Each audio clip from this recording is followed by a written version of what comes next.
High, সবাই কেমন আছে? আশা করছি সবাই ভালো আছে। আজকের যে টপিকটা আমরা আলোচনা করব সেটা খুবই গুরুত্বপূর্ণ একটি অধ্যায়, ক্লাস 10-এর। তো এই চ্যাপ্টারে শুরু করার আগে আমি কিছু গুরুত্বপূর্ণ তথ্যের মাধ্যমে এই চ্যাপ্টারটাকে শুরু করব। আমাদের এই টপিকের নাম দিয়েছি আমরা কি, গ্যাসের আচরণ। তো এই গ্যাসের আচরণ চ্যাপ্টারে গ্যাস কি তার সংক্রান্ত কিছু ঘটনা জানবো। অবশ্যই কনসেপ্ট থাকবে অবশ্যই। ক্লাস 9-এ যেহেতু চ্যাপ্টার পড়া হয়েছে, প্রিভিয়াস ইয়ারে পড়া হয়েছে কনসেপ্ট।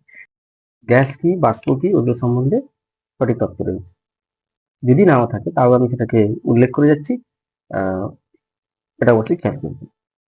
আর প্রত্যেকে অবশ্যই ভিডিওটা শুরু করার আগে খাতা পেন নিয়ে বসে কিন্তু প্রত্যেকটা লাইন বা যে কনসেপ্টগুলো আমরা এখানে দিচ্ছি সেগুলোকে অবশ্যই নোট ডাউন করুন।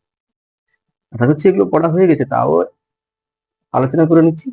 যদি কোনো খামতি থেকে থাকে তাহলে এই ভিডিও দেখলে আশা করছি সমস্যার সমাধান হতে পারে।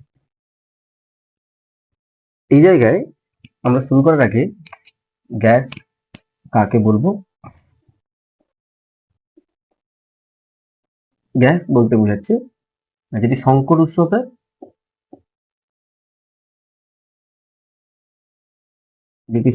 উষ্ণতা উপরে থাকে,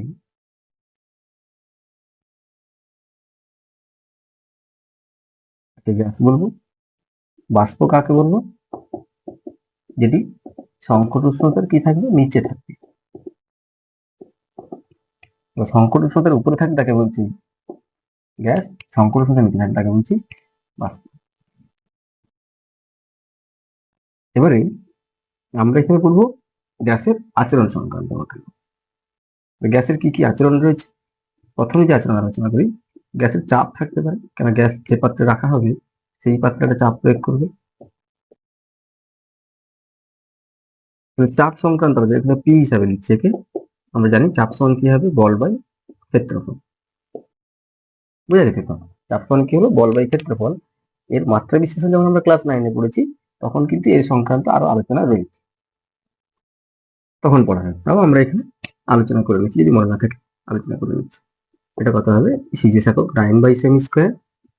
এটা হবে সিজিএস একক। এসআই একক হবে কত, নিউটন পার মিটার স্কোয়ার। এটা হবে এসআই একক। মাত্রা হবে এম এল ইনভার্স ⁻⁻।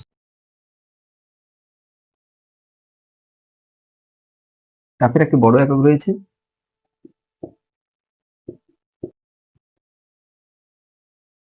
চাপের বড় একক 1 বার। বার নামটা খুব পরিচিত না?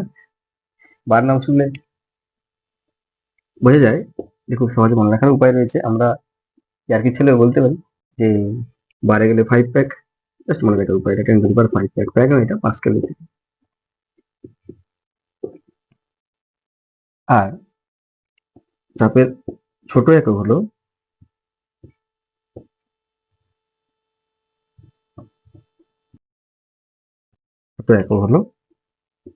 টর। 1 torr equal to 1 mm of পিচ, মানে 1 মিলিমিটার পারস্তম্ভের চাপ। বুঝে গেছে তো? 1 মিলিমিটার পারস্তম্ভের চাপ, তাকে আমরা কি বলবো, 1 টরের সঙ্গে সমান।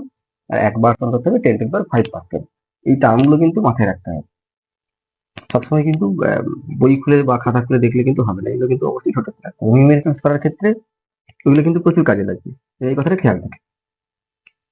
এবার এখানে একটা টার্ম, আরেকটা নতুন টার্ম শিখে রাখবো, প্রমাণ বায়ুমণ্ডলীয় চাপের নিয়ম। আমরা নির্দিষ্ট উচ্চতা বা নির্দিষ্ট গভীরতায় চাপ নির্ণয় রাখতে জানি, পি ইকুয়াল টু এইচডিজি, ভেরি ফ্যামিলিয়ার ইকুয়েশন এবং খুব পরিচিত ইকুয়েশনটা লিখছি। তাহলে প্রমাণ বায়ুমণ্ডলীয় চাপের মান, মণ্ডলীয় চাপের মান, তার মান কত হবে না, পি0 যখন আমরা লিখছি এখানে, এটাকে পি0 ইকুয়াল লিখছি এইচডিজি। এইচ হচ্ছে উচ্চতা, ডি হচ্ছে ঘনত্ব, জি হচ্ছে অভিকর্ষজ ত্বরণ। তাহলে এখানে এইচটা কি নির্দেশ করছে, ডি কি নির্দেশ করছে, জি কোনটাকে নির্দেশ করছে। ধরো একটা কন্টেনারের মধ্যে একটা কন্টেনার না, একটা স্কেল নিয়েছি, ব্যারোমিটার। এই ব্যারোমিটার কি করছে, সমুদ্র পৃষ্ঠে 45 ডিগ্রি অক্ষাংশে 0 ডিগ্রি সি উষ্ণতায় বায়ু যে চাপ দেয় সেই চাপকে কি বলবো? আচ্ছা, প্রমাণ বায়ুমণ্ডলের চাপ, এর মানটা হবে আরো দেখা যাবে 76 সেমি অব্দি উঠছে, 76 সেমি উঠবে। তাহলে এখানে এইচ হয়ে যাবে 76 সেমি। তাহলে P0 ইকুয়াল টু আমরা লিখবো 76 গুণিত কত হবে? 13.6, এটা পারদের ঘনত্ব। আর জি হচ্ছে অভিকর্ষ ত্বরণ 980, এটা একদম ছোট ক্লাস থেকে পড়া হয়েছে। মানগুলো মনে রাখতে হবে। সিজিএস এ 980 হবে, এসআই তে হবে জি এর মান 9.8। তাহলে এই ভ্যালুটাকে সমাধান করলে আসবে 1.013 × 10⁶ টাইম স্কয়ার। এটা তো সিজে থাকে, এই জন্য খেয়াল থাকে, মাথায় রাখতে হবে জায়গাটা। আর এসআই তে একক হবে 1.013 10⁵ নিউটন পার কথা হবে নিউটন পার মিটার স্কয়ার, এটা হবে তার এসআই একক। আর যদি এটিএম এ প্রকাশ করি তাহলে পি এর মান হবে 1 এটিএম। 1 এটিএম সমান 76 সেমি পারস্তম্ভের চাপ। এই মানগুলোকে মাথায় রাখতে হবে।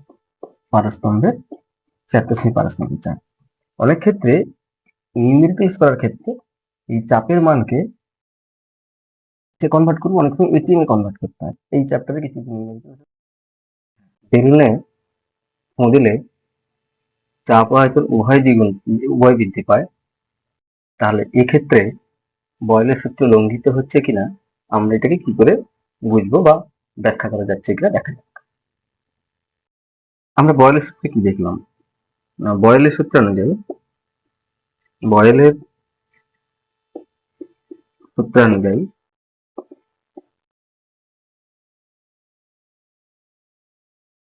ভি ভাইরাস 1/p, যেখানে কি হবে টিএম স্পিড থাকবে, কিন্তু বেলুনের ক্ষেত্রে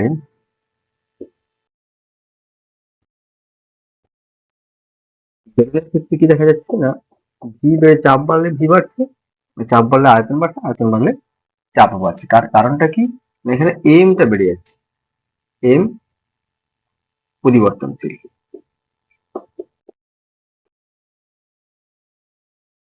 বয়লের সূত্রে এম স্থির থাকা উচিত ছিল, কিন্তু বয়লের সূত্র মান্যতা পেত, কিন্তু দেখা যাচ্ছে এখানে এম কি হচ্ছে পরিবর্তন হয়ে যাচ্ছে। সেই কারণে বয়লের সূত্র তো এখানে আসছেই না, এবং এক্ষেত্রে বয়লের সূত্র কখনো মান্যতা পাবে না। এই জায়গাটা কিন্তু খেয়াল রাখতে হবে। এই ছিল বয়লের সূত্রের আলোচনার বিষয়বস্তু। এরপরে আমরা আসবো চার্লসের সূত্র। চার্লসের সূত্রটা কিরকম?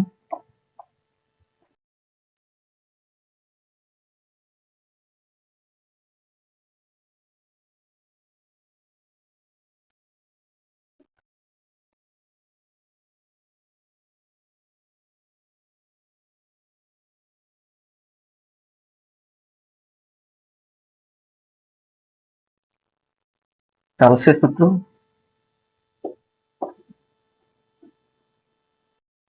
বলে রাখি, এর একটা মনে রাখার উপায় রয়েছে, চাচা। তার মানে চাচা মানে চার্লসের চাপ স্থির, কথা পরিষ্কার? এটা মনে রাখার উপায়। তাহলে এই চার্লসের সূত্রে কি স্থির থাকবে? চাপ স্থির থাকবে, আর তো ভর তো অবশ্যই থাকতে হবে। চার্লসের চাপ,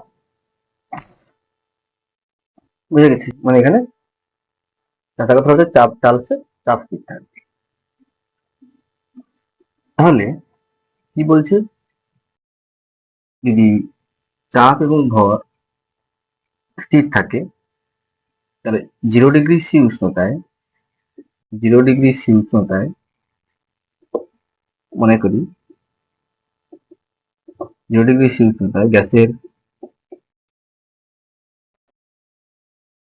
আয়তন, আমি কি করলাম, 1 ডিগ্রি সি উষ্ণতা বৃদ্ধিতে গ্যাসের আয়তন হবে, আগে ছিল কত V0, V0 1/273 অংশ বাড়বে। তাহলে এইটা হচ্ছে বৃদ্ধি, আগে ছিল V0, এই বৃদ্ধি টার্মটা এর সঙ্গে অ্যাড হয়ে যাবে। যদি এইখানে উষ্ণতার হ্রাস পেত, আমরা আরেকটা উল্লেখ করে যাই, যদি এখানে হ্রাস পায় তাহলে এখানে কি হবে, মাইনাস সাইন ফিরে আসবে। আমি 2 ডিগ্রি উষ্ণতা বৃদ্ধি করি, 2 ডিগ্রি উষ্ণতা বৃদ্ধি করা হচ্ছে, গ্যাসের আয়তন কত হবে না, আগে তো যা ছিল থাকবে, তার সাপেক্ষে 2 ডিগ্রি সেলসিয়াস কি হবে, বৃদ্ধি পাবে। এবার এখানে যদি আমরা সেলসিয়াস সেলসিয়াস ইন্ট্রোডিউস করি, যেটা সেলসিয়াসে আছে, সেলসিয়াস ইন্ট্রোডিউস করি, তাহলে সেলসিয়াস সেলসিয়াস কেটে যাচ্ছে, তাহলে এখানে সেলসিয়াস টার্মটা ইউজ করা দরকার নেই। এখানে ঠিক একই রকম 1 ডিগ্রি সেলসিয়াস বা 273 ডিগ্রি করে তাহলে টার্মটা কেটে যায়। এবার পরপর পরপর যদি আমরা করে নিই, যখন 3 ডিগ্রি সেলসিয়াস যাবো তখন এখানে কত হবে, এটা V0 plus minus V into T by হবে 204। এটা কিন্তু অবশ্য ডিগ্রি সেলসিয়াসে রয়েছে, এটাও ডিগ্রি সেলসিয়াস, না হলে সময় না হলে কাটা যাবে না, কেটে যাবে, যে এটা অ্যাকচুয়ালি এককটা V0 সাপেক্ষে বা আয়তনের সাপেক্ষে চলে আসবে। বোঝা যাচ্ছে তো কথা? তাহলে কি হবে, এখানে ডিগ্রি সেলসিয়াস কাটলো, এককটা থাকে না, ডাইমেনশন লেস হয়ে গেল এটা, এবং একক বিহীন হলো। তাহলে আলটিমেট ইকুয়েশন কত হবে, কিন্তু মনে রাখতে হবে এটা কিন্তু সেলসিয়াসে রয়েছে, এই মানটি কিন্তু সেলসিয়াসে আছে। বুঝা যাচ্ছে তো? হ্যাঁ?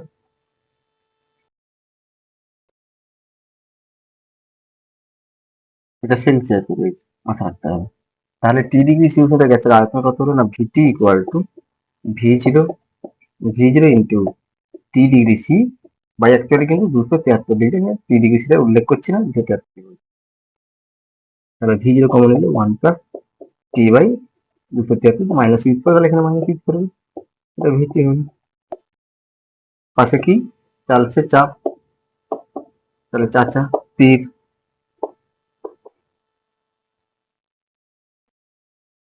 বুঝে গেছে তো?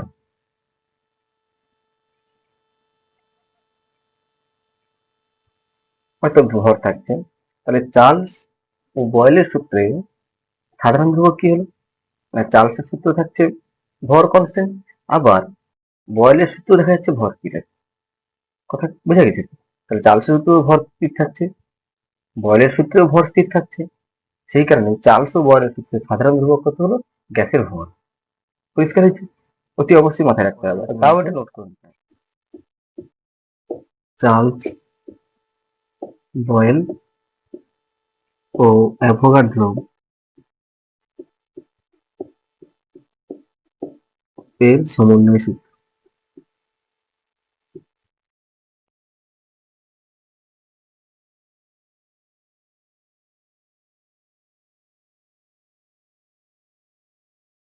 তাহলে বয়েলের সূত্র অনুযায়ী কি, বয়েলের সূত্র অনুযায়ী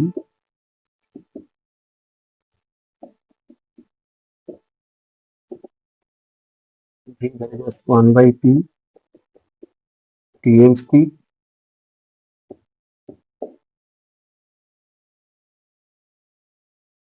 চার্লসের সূত্র অনুযায়ী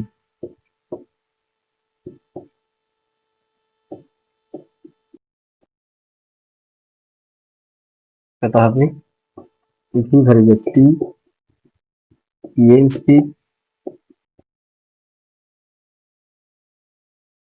অ্যাভোগাড্রো সূত্র অনুযায়ী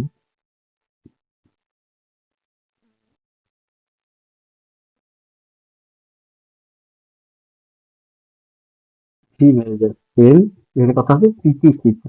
বুঝা গেছে তো? কথা হচ্ছে তো, বোঝা গেছে? এই জায়গাগুলো প্রত্যেকে খেয়াল রাখবে। তবে এখানে এই টার্ম নোটেশন গুলোকে করতে হবে, নোটেশন গুলো দিতে হবে। এখানে ভি হলো গ্যাসের আয়তন,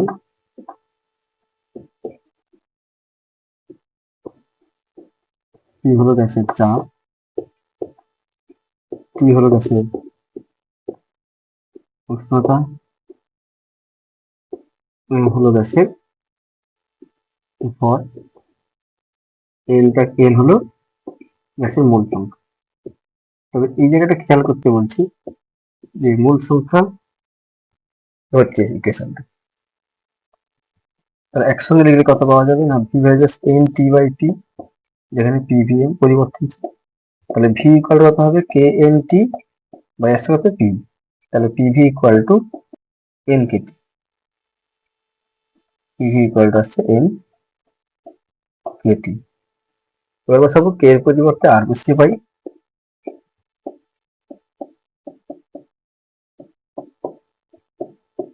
কে এর পরিবর্তে আর বসিয়ে পাই,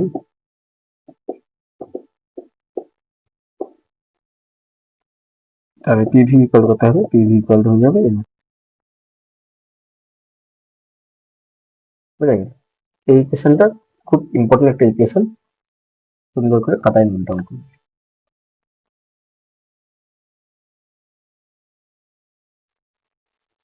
এবারে আরেক সম্বন্ধে কি জানি।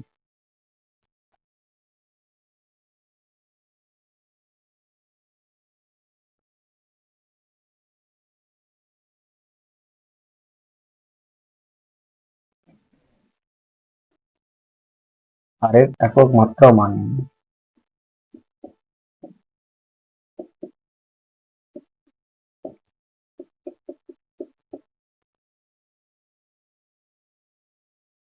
যত পিভি ইকুয়াল টু আসছে N R T, R equal to কত হবে পিভি বাই এন টি। বুঝা গেল? আমরা এটাকে বসাতে পারি চাপের একক হচ্ছে ডাইন বাই সেমি স্কোয়ার আর ইন্টু আয়তন রয়েছে সেমি কিউব। তাহলে এখানে আমরা বলতে পারি ডাইন সেমি,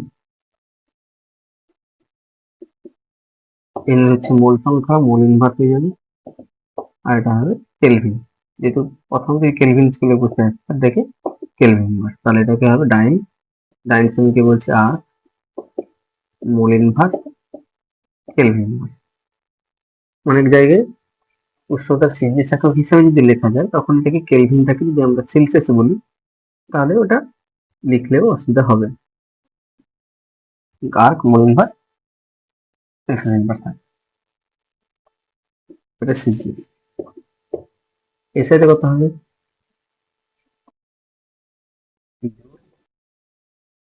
মোল ইনভার্স কেলভিন ইনভার্স, এটা হবে এস এর ইনভার্স। বুঝে গেল? আর লিটারে তুমি করলে কত হবে লিটারে টি মোল ইনভার্স কেলভিন লিটারে ইনভার্স। এটা মাত্রা রয়েছে, তাহলে আর্কের মাত্রা রয়েছে M into T minus two mole inverse theta inverse. বুঝে গেছে?